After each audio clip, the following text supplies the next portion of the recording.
এই প্রেসিডেন্ট তিনটা কারণে অপরাধী, যার বক্তব্য এই মহান সংসদে আমরা শুনতে পারি না। প্রথম কারণ হচ্ছে তিনি সমস্ত খুনের সহযোগী ছিলেন। তার আমলে যে খুনগুলো হয়েছে, একটা খুনের বিরুদ্ধেও তিনি শাসক গোষ্ঠীর প্রতিবাদ করেন নাই। সেই খুনে তিনি কোনো ব্যবস্থা গ্রহণ করেন নাই। প্রেসিডেন্ট রাষ্ট্রের অভিভাবক হিসাবে তিনি জঘন্য অপরাধ করেছেন রাষ্ট্রের নাগরিকদের প্রতি।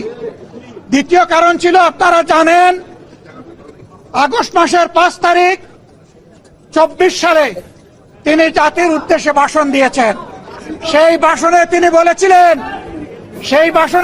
বলেছিলেন যে ফ্যাসিস্ট প্রধানমন্ত্রী পদত্যাগ করেছেন এবং তিনি তা মঞ্জুর করেছেন।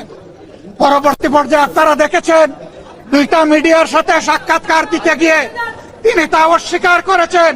নতুন গল্প সামনে নিয়ে এসেছেন। তিনি জাতির সামনে মিথ্যাবাদী হিসাবে সাব্যস্ত হয়েছে। দেশের প্রেসিডেন্ট মিথ্যাবাদী সাব্যস্ত হওয়ার পরে প্রেসিডেন্ট হিসাবে তার আর কোন নৈতিক অধিকার থাকে না। 3 নম্বর অপরাধ তিনি করেছেন, তিনি নিজের হাতে অর্ডিন্যান্স সাইন করেছেন।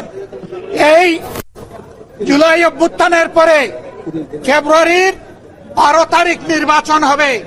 নির্বাচনের পরে যারা নির্বাচিত হবেন তারা 2টা ক্যাপাসিটিতে নির্বাচিত হবেন। তারা সংস্কার পরিষদের সদস্য হিসাবে নির্বাচিত হবেন এবং তারা একই সাথে সংসদ সদস্য হিসাবে নির্বাচিত হবেন। একই দিনে উভয় শপথ একই ব্যক্তি পড়াবেন।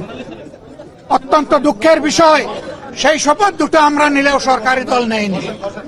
তার প্রথম দায়িত্ব ছিল গেজেট প্রকাশের 30 দিনের ভিতরে সংস্কার পরিষদের অধিবেশন ডাকা। তিনি সেই অধিবেশন ডাকেন নাই। গণভোটে হার পক্ষে ভোট দিয়েছে 70% মানুষ। তিনি 70% জনগণকে, দেশবাসীকে অপমান করেছেন। এখানেও তিনি অপরাধ করেছেন।